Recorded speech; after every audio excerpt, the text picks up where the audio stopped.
seem good, but how sure are we that she's here, or that some remains, or that this is the place? I mean, obviously, it's one of the few places that you could search. Right.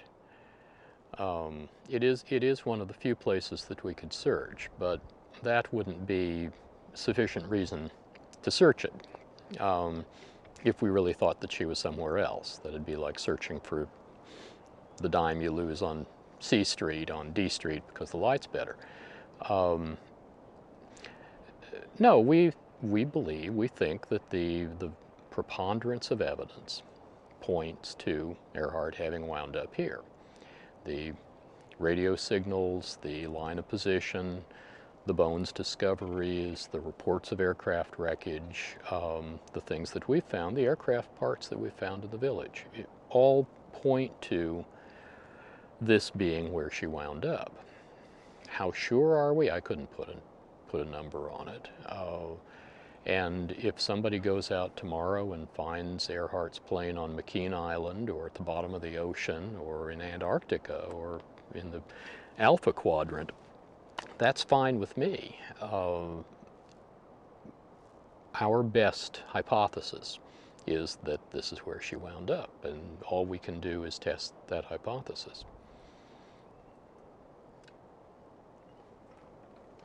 And how much, I don't want to put you in a position of being a spokesperson for Rick Gillespie or for anybody else in the group, but how much testing of this hypothesis do you think that this island, this place, this hypothesis merits? How much testing does the hypothesis merit? I worry about that, I wonder about that, and I think it's in a way a very individual thing.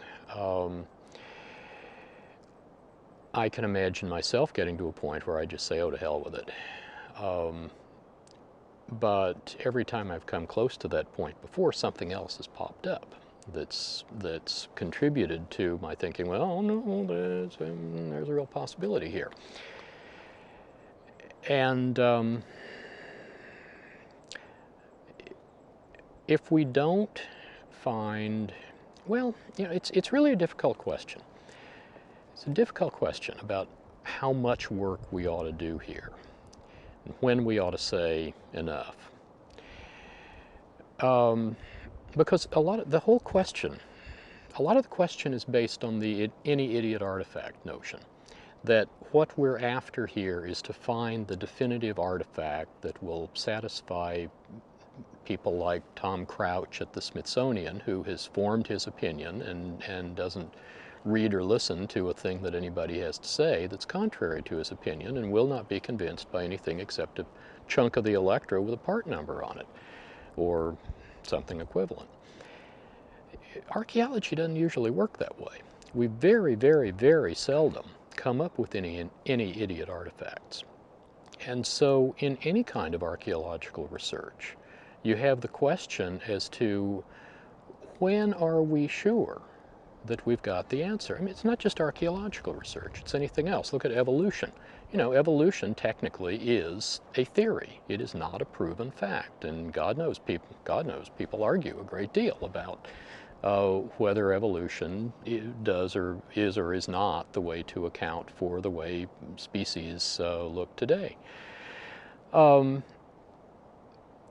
I can hardly think of anything that is a known, unequivocal fact. And in a situation like this, where we are trying to find out whether two individuals in one very fragile airplane 60 years ago landed on an island with an extremely dynamic environment, the possibility of finding the any idiot artifact is pretty damn low. The possibility of developing a preponderance of evidence that takes us one way or another, I think, is a good deal higher.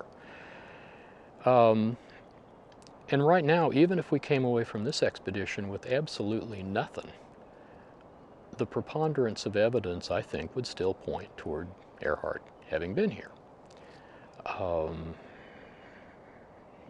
What we would do at that point, there may come a point where we say, yeah, the preponderance of evidence points to it, but we are simply technically unable to demonstrate that it's true. And at that point, I suppose we'd stop, or people would stop providing the money to let these things happen.